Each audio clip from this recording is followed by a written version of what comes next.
for a few weeks. What's kind of obviously you have the players. Okay, what's the approach offensively without him? Yeah, I don't think a lot changes. I think, it's one of the things we've talked about is I trust everybody in that room. I think AD does a great job of getting those guys ready. And I think you saw that when he went out in the game. Like, next guy in's got to step up, got to know his role, got to understand the offense and what we're trying to accomplish. And I thought Mari did a great job of that, and I expect everybody in the room to pick up the slack and really kind of fill in when needed. Do you know anything much about Tony Jones at all? Yeah, certainly I think he brings a lot to the table in terms of helping us as an offense, and really excited. I think Monty does a great job of looking around the league and making sure that we're always doing whatever we can to get better at every position, and so I was excited to get him in the building. Week after week, Josh Dobbs has been able to showcase his legs, but against the Bengals, only 3 rushing attempts. Why was that the case? Yeah, some of that's just how the game comes up. A lot of those are read runs or decision making where it's, hey, if the look's here, you take it. If it's not, you're doing this. So just kind of how the game came up on Sunday. Is Mari going to be that number one now? Does he slide into that? I think that's something we'll probably work through this week. I think, again, it's going to be a combination. Nobody's going to fill James' shoes perfectly, right? So I think all those guys are going to step up and take a part of that role, and excited to see them do that. But I think that's something we got to work through as the week goes. With Amari, what stood out to you when you guys first brought him in, and how has he grown, since then? I think the big thing, and we talked about Dobbs, and it's similar, very unflappable. Like, it was whatever the role was, whatever was asked of him. The stage was never too big. He was always ready, always prepared. And coming in as really an undrafted guy and earning a spot and making a name for himself throughout preseason and training camp. And then when the first game came, it was you would never know it was his first year out there. And I think you felt that way when the ball was in his hand on Sunday. It was just kind of like, hey, he's prepared, he's ready, and he's going to go out and make his plays. Didn't have a turnover since week 1, then you have 3 plus the turnover on downs. After watching film, what do you attribute that to, whether it was what you were seeing from the defense, was it decision-making by Dobbs? Yeah, obviously the turnovers are critical. That's something we preach in the room a lot. Anytime we're turning the ball over, to me, it starts with me. It starts with scheme and just making sure that I'm putting guys in a position where they're not at risk of exposing the football, not turning the ball over on downs. So I think I could have been a lot better in that football game just in terms of some of the positions I put them in. And certainly we, from a decision-making standpoint and execution standpoint, have to take care of the football if we're going to win games. So that was disappointing, but certainly we're going to get back out there on Wednesday and work through a lot of that. On the interception deep in your own end there at the end of the half, that Zach and Hollywood were kind of in the general area. Was that a case where, and Hollywood said afterward there was some miscommunication. Was that a case where certainly you don't want too many guys, and especially in that short an area? Yeah, and to your point on the communication, if we're not all on the same page, that starts here. It starts with me. So we got to be cleaner, especially in critical situations, backed up, end of the game, 4-minute, third down. But I think that's something that, certainly cost us. But I think it's something we can fix and correct. And again, I certainly think we have a plan to do that. Where are you on Dobbs running? How comfortable are you with him running? What's your comfort level? Do you want him running a lot, a little? Where are you on that? That's it. I think every game's going to come up different. Certainly, our number one goal is to keep everybody healthy. So I never want to expose him to injury. But I think it's something he does really well. I think it's something that makes us dynamic as an offense. So I think it's certainly something we're going to continue to emphasize moving forward. Scheme allowing it, defensively speaking. But yeah, it's something he does well, and I think it makes it hard on the defense. Is Trey a guy at tight end who he's going to have issues getting a ton of snaps because of the veterans he's in the room with, or does he still need to make some big jumps to kind of earn that time? No, I think Trey's done a really nice job. I think that room in general, as you said, it's deep. There's 3 guys who have played a lot of football in this league and played football at a really high level. So it's almost like you'd like them to be all of them out there all the time. It's just we got a lot of guys that we want to get out there on the field and do different things to affect the defense. So no, I really have been pleased with him and his performance and kind of how he's attacked his role. And certainly, would be very happy to see him out there more as we move forward. On the 4th and 1 play, what was your thought about that going in, and after watching the tape, what do you think made it so it just obviously wasn't successful? Yeah, I thought they had a really nice adjustment there on defense. Obviously, bringing the safety through the C-gap created some issues in the backfield there and kind of made the play messy from the beginning. And then obviously the linebacker made a nice job, nice play coming over the top on Dobbs. So that was, it was a big play in the game. And again, as I watch that and I kind of look through the scheme, say, hey, should I call this? Should I have done that? Was it was it the right call? That's got to be something that it certainly keeps me up at night, that night and moving through the week. But hey, we got to flush it. We got to move on to the next week. But certainly just trying to figure out, hey, what could we have done? What is a better play? What could the situation have been that we could have succeeded in that area? To that point, you mentioned like the linebacker, it looked like that linebacker read it really well. And so I know it's got to be tough sometimes, but sometimes it's just, hey, they made a play, and, who knows if you had called something different, what would have been the result? Yeah, I think that's what I try to tell myself that, but there's certainly, that doesn't help. I think it's always, hey, did he see something? Did we give something away? Was I too predictable? Did we do, all those things kind of roll through your mind as you look at what you've done in those situations to try to make sure that, hey, you are being hard to defend and you are being not predictable and you're giving those guys a chance to succeed. So, yeah, I think that's a big part of it. Keontae have sort of a change of pace role when he's back, and then with Damian Williams, what do you feel you have there? Yeah, I think, and again, I think a lot of that's going to get worked through this week as it pertains to the game plan, who we're playing against, what we want to do in the running game as we work through some of, obviously the injury to James. But again, I think all those guys in that room are going to have some role in this football game and moving forward in this offense. Because I think they all do certain things a little better than the other guy, or they have slightly different roles or runs they like or things they see well. So I think that's something we're, as an offense and as a staff, really going to have to work through these next couple days. How tough is it when you do have guys like Damian, who was just here at the end of last week, now Tony's here this week? How tough is it to get them really acclimated and on the same page as everyone pretty quickly? Yeah, I mean, and that's like, to me, and I said this to staff, I said this to AD, I said that's our job as coaches. That's what we get paid to do, is make sure that no matter how long they're here, that they're ready to go out and perform and play at a high level. Certainly that's going to require some extra time in the meeting room, after practice, before practice, just trying to get them up to speed. Because as you said, like, it's a different language, it's different players around them. We may be doing things slightly different. So we've had to really kind of ramp that up in a much shorter timeline than maybe you would if they were here, in preseason, in the offseason. But I think they've done a nice job of kind of embracing that and really, putting everything they have into learning the playbook, learning our offense, and getting themselves ready to go. The depth at the interior offensive line has obviously changed a little bit since Dennis Staley got hurt in that final preseason game, and now that he's back to practicing, we had seen him mostly at left guard, but some, flexibility there. I mean, is the plan to kind of get him back behind Elijah Wilkinson, or is that kind of changed now that you have a few new pieces? Yeah, I think it's very fluid. I think that's one of the things that makes Dennis such a valuable player, aside from, obviously being a good player, is his versatility. He's played tackle in his career. He's played guard. He's played on both sides of the line. So, I think just getting him back healthy, making sure that he's where he needs to be physically and getting him ready to go has been our priority over these last couple of weeks. So it was great to see him get out there last week. And I don't know if it's, hey, this is going to be exactly your role tomorrow. I think that's going to kind of continue to evolve as we work through this next week.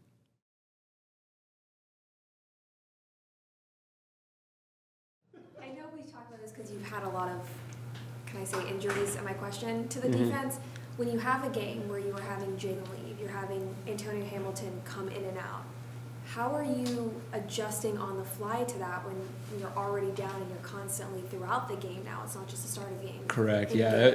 It can become a little challenging at times as far as focusing on, okay, hey, what's the situation we're in? What are the calls we need to get to, all that, but then also, what's the substitutions like? Are we out of certain groups? And so I thought JG helped us out tremendously with the position coaches of getting everything organized as far as who needs to be ready to go here if this happens now, because you got to start talking about other potential injuries that could come up and what you do, and if you're out of a group. And that was difficult when you're also trying to figure out what you want to call, right? And we were about to go out, and it was a little bit of moving fast, and I thought those guys did a really good job. The coaches, JG helping us out of getting us settled for what we need to do for the drive, but also then who's in at certain spots and what are the subs beyond that. So, hats off to them. That is a challenge when it starts moving fast in game. But that's why you prep for that kind of stuff throughout the week of, again, back to the shoes. You talk about, hey, if this guy's shoe comes off, what happens? And you got to always talk about a lot of shoes coming off potentially, because that's where it starts to really become you're kind of juggling with what you want to do. But I thought we did a good job with it. No, go ahead. I know things can get messed up because of shoe issues, but if everybody was healthy, if JT was healthy, do you see Antonio Hamilton staying in the lineup? Ham is going to continue to contribute for us. He's a really good player, and I think he and a lot of other guys in that back end can help us win, play high level. said at half that you guys were the first defense to face a healthy Joe Burrow. The connection with Jamar Chase that hadn't been there was clearly there after watching the film. I mean, what do you make of what you saw from the secondary? Yeah, I thought other than a few plays, we did a good job of limiting the big play. Obviously, there was the post, can't allow that to happen. And a couple other ones that went for, just under 20 yards. You got to limit those. They did a good job of getting him the ball fast in space through screens, through quick bubbles, through quick game slants. And so, we got to do a better job as coaches of having a plan, not just to try to eliminate, those big plays, but also just getting those playmakers touches in general. But yeah, hats off to them. They had a great plan. They did a good job of executing their plan, and we got to reflect on what we can do better as coaches or how we can execute better collectively, coaches and players. What went to Clark's role being reduced this week? That's, again, like a week-to-week thing we always talk about. I feel really good about both Ham, Keytrell, any of those guys going out there and playing at a high level, and we wanted to get those guys contributing. If we feel like guys can help us win, you really want the more guys playing, because then, you're fresher. Guys, when they do have to go in the lineup, they've played.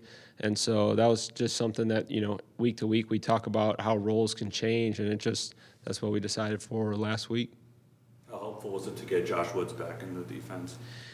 Yeah, I was pleased with the way Chris and Zeke played when Josh was out, and obviously you want to have all your players available. It was good to have Josh back. I think Josh is playing his best football of his career right now.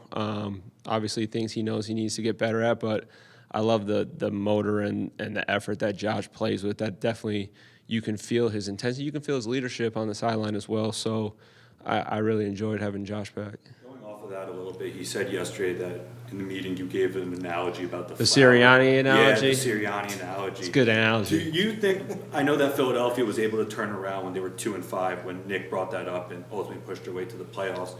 Josh said that he sees kind of optimism and that there's hope in that. Do you see that with this group? I do. We talked about it the other day of don't be extreme.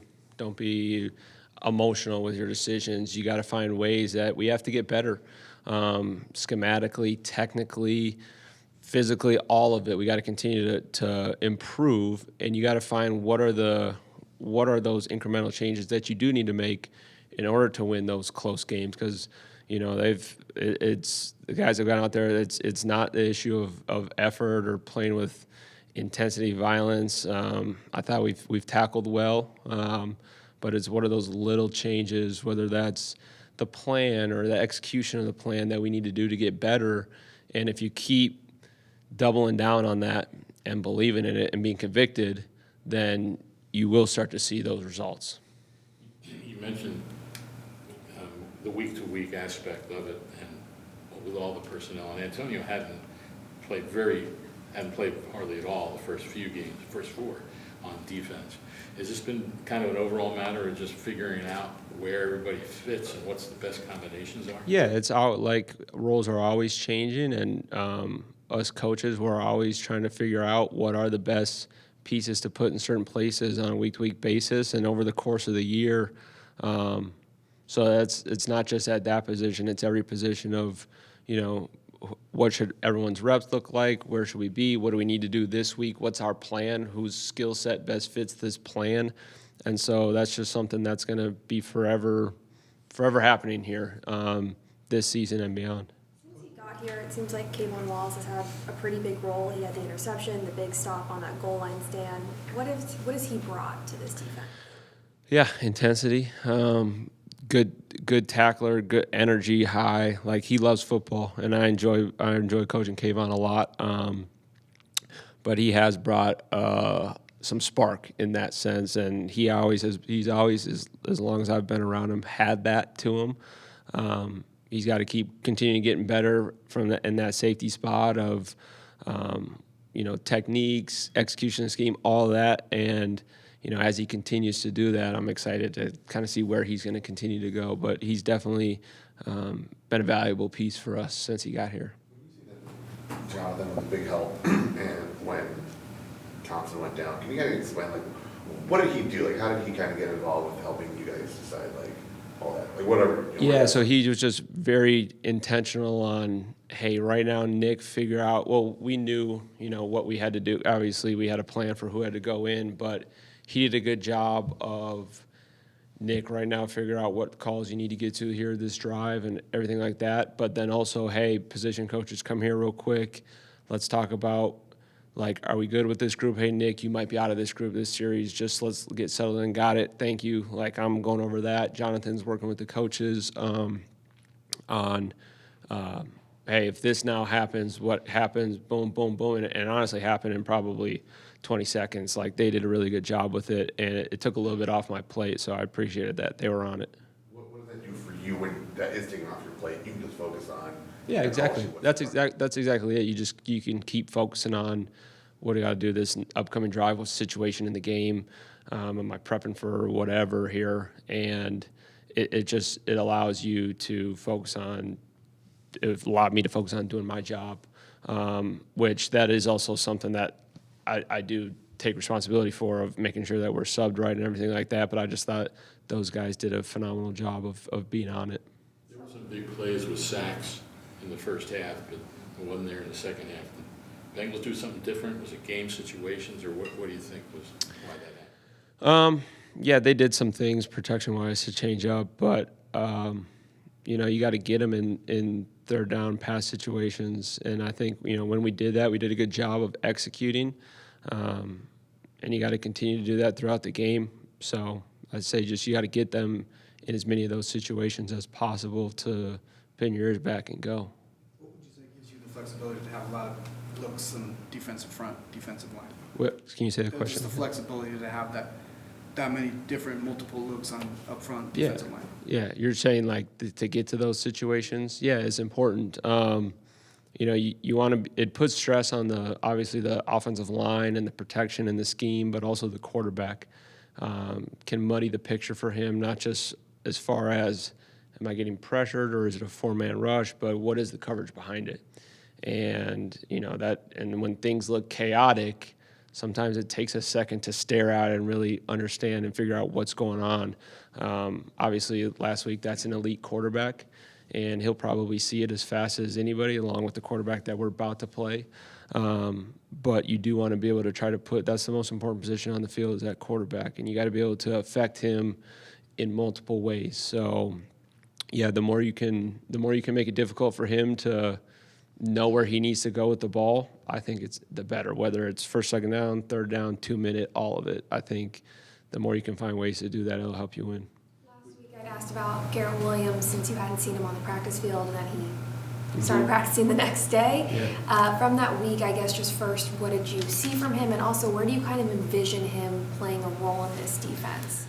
Yeah, he had a good week of practice. He did. I saw a guy that doesn't look like a rookie that's taken his first snaps. And that's credit to his work ethic, honestly, because he's studied as like he's preparing to be a starter since he got here, right? And it hasn't wavered at all. It's very easy for someone in his position to say, oh, okay, I got a lot of time here before I'm actually out there. I'm going to kind of coast. He hasn't done that. He is on it. One of the smarter players I've honestly been around.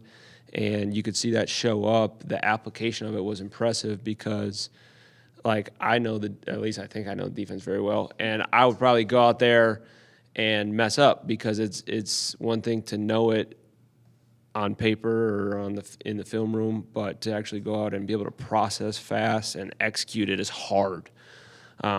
Like, I'll step in sometimes an individual and be like, yeah, I'll play the linebacker for you here, guys. And then I'll bust and I'll be like, man, this is hard. What these guys go through is hard.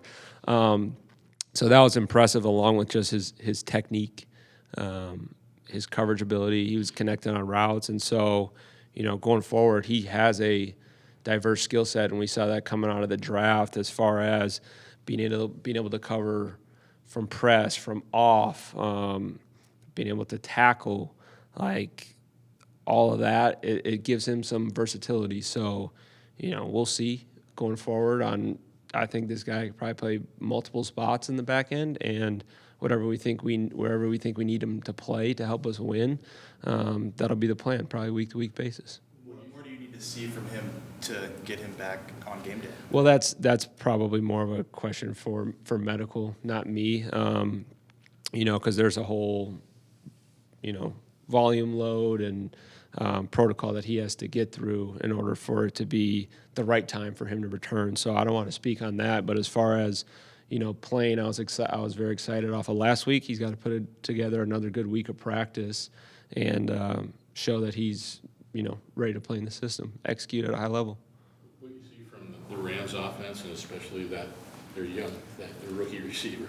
Yeah, it's a good group of skill from the tight ends and the receivers. Backs playing good, and obviously the quarterback and the play caller are the best of the best, right? And so they are very. You want to talk about adaptability? Like, I feel like he's adapted, and since he first got there till now, which says a lot because he's had success since the beginning, right? And you can see they're putting new wrinkles in constantly, kind of like what's new in 2023. We'll go check out what that tree is doing, McVay, Shanahan, those guys, and you'll see like the motion that they use, it prevents challenges to the defense. So I think right now, like, they're playing at a high level. Quarterback's obviously an elite player, can put the ball anywhere, and he's willing to put the ball anywhere. Knows how to get it out of his hand fast, and the skill are good. Obviously, you saw Cooper Kupp came back. He was definitely featured in that last game. He's got a huge route tree that you got to account for, and overall, that's McVay's offense is good. It's good.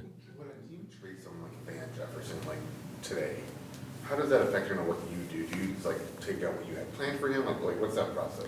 Well, you got to be ready to adapt week to week. It could be a guy getting traded on a Tuesday. It could be a guy showing up on the injury report on Friday, right? And so that's something, it can depend on how much you did have planned for a certain player. Sometimes it might have a huge influence. Sometimes it might not. You should never have a plan that's completely predicated on that happening, right? Because there could be an injury in the game. And so, if it's something that would affect the plan that you had, then maybe you're moving on from whatever that specific package was or those calls, or maybe it doesn't affect it, or you still got these other calls. So that's a very fluid answer to, can depend on who the player was, what your plan was, all of that.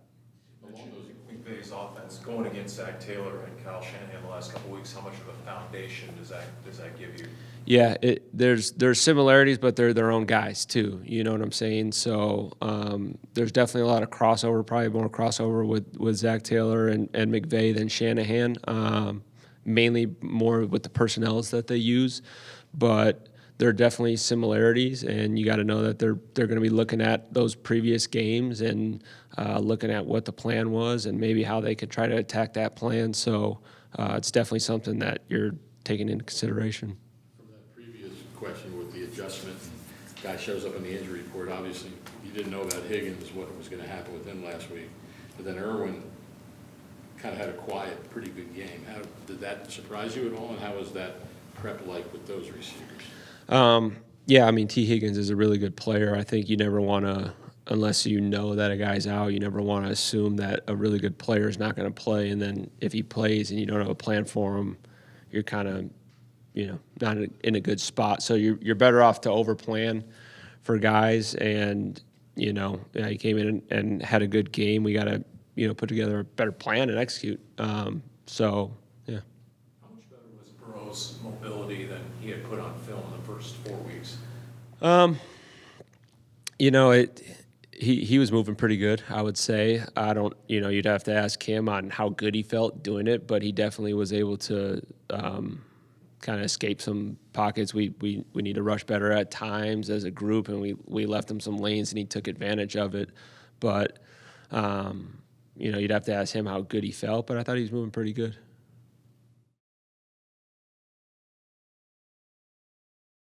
how would you kind of analyze how Gillikin did in that first game? Yeah, I'd say it's like a lot of first games. His opening one of this season, he's been around. He had a couple good punts, location, distance, a couple others that, he'd like to do a little bit better on, but I didn't think there was anything too drastic with the punt situation, still working through the holding thing. We were kind of off in all three areas on that one. The snap wasn't bad, but it wasn't as clean as it could have been. Blake expects to get that ball down, which we did. We just didn't get it turned and, missed it. So still working through that. With the punts, the net, of course, didn't turn out real great. Was that a combination of the punts themselves and coverage, or what's your evaluation? Yeah, everything ties in. Location on punts, distance on punts, hang time on punts, the guy's abilities to get downfield. Obviously, there's a protection element to it. Return style, kind of how they're aligned. Down and distance has something to do with it. Sometimes when you're 4th and 2, you may have more guys in the box. The gunners can run. If it's 4th and longer down and distance, those guys are vice. So, some of those things build on each other. But, I just say it was a pretty average day in that regard. Did you guys have your eye on Gillikin for a while? What was the thought process ultimately in making the change? Yeah, I'd have to let the GM and the head coach kind of speak to that part of it. But, like a lot of teams, you do workouts. In the past few years, all three specialists making it now 17 games, we haven't had that. So you're always trying to figure out who's next in case something comes up. We had exposure to him playing against him. We had exposure to him just league stuff, keeping up with people, and then able to see him in person. Those were all aspects. All those things contributed in the evaluation. What are the challenges in a week when a new guy does come in, and especially from the holding aspect of getting all three of those guys, having practice, but obviously that's a lot different than a game. But what is the challenge of that? It's just a rep thing. It's the holder seeing the ball come out of the snapper's hands. It's the timing of it. Some kickers are fast, some kickers are slow. It's not just us adjusting to one element, right? Like, okay, last year we had a new snapper for a couple games. We've had a new kicker for a couple of games. All three parts have to be kind of worked out, because if the holder's not used to catching it from that snapper, he's got to see a bunch of those things. If the kicker's not used to the holder, or it's just there's a combination of things, and through reps, which I would say there's probably between 3 days, probably caught 100 balls. Not all of them come out of Aaron's hand. Some of it is just isolating a certain aspect of the hold, but we try and work all those things out during the week and have it work out on Sunday. When you guys look at long snappers around the league, it seems like a lot of them, once they kind of create a spot for themselves in the league, they have longer careers. Is that a case of not a lot of people can do it at this level, or is it a case of coaches get very comfortable with the guys they know that can do it, and maybe there are guys out there that can do it and they just don't get a chance because these guys are so entrenched? It's probably a little bit. I'd agree with some aspect to everything that you're saying. Coaches do get comfortable with people. Players do get better with experience. I think that. So here's how I guess the best way to describe it. On a 53-man roster, you've got 5 or 6 wide receivers on the active. You have 3 or 4 on the practice squad. You might have 5 or 6 D linemen. You got 3 or 4 on the practice squad. You got 10 DBs, on your active roster. You get so many on your practice squad. So with every other position, including quarterbacks, some teams have 3 quarterbacks and 1 on the practice squad. There is a grace period where guys can work in competitive situations against similar looks that you're going to see on game day. There's not a lot of teams that keep specialists on the practice squad. So because there's only going to be one guy used on game day. Some people do it if you feel like it's an investment, but there's a couple years ago where Jake Elliott's on the practice squad in Cincinnati and Harrison Butker's the extra kicker in Carolina and couldn't quite hold on to him. Boom, Cairo Santos gets hurt, Butker goes to Kansas City. Caleb Sturgis got hurt in Philly, so Jake Elliott went there, and those guys have been great kickers since then. You recognize as a coach talent. You recognize an investment into somebody, but your roster's got to be able to hold on to it, and then week whatever, if somebody needs one, they're probably coming to get your guy. So there's a cost-benefit part of that. I think with every one of the specialists, at some point with all NFL players, they're going to get a chance in some way. It's preseason, it's regular season, it's practice. And it's what they do with that opportunity. And generally speaking, if a guy's done it in a game and he's available and he's the only guy who's done it in a game and it wasn't a total train wreck, he's probably at the workout on Monday or Tuesday. I do think that there's a lot of people on the street. That's a bad way to describe it. There's a lot of specialists who have college background. Or the kid in Dallas, right? Like he's a soccer player and he develops those things. I think that at some point those guys can get a chance, but it has everything to do with timing on their part and whether or not they're willing to continually work on it. Like it's not cool to be a long snapper in high school, or no offense to high school long snappers, but like guys don't grow up thinking, man, if I could just be the long snapper, But the reality is, if some of the better athletes that don't have extended college careers playing quarterback, if they train to be a long snapper, it might be worth the investment if that's what they want to do with their life. But I guess it's a long-winded way of saying there's a lot of different avenues to having a job. I'm still a short answer with the Bills. Say that one more. I'm still a short answer with Bill Belichick's. Rivals it, yes.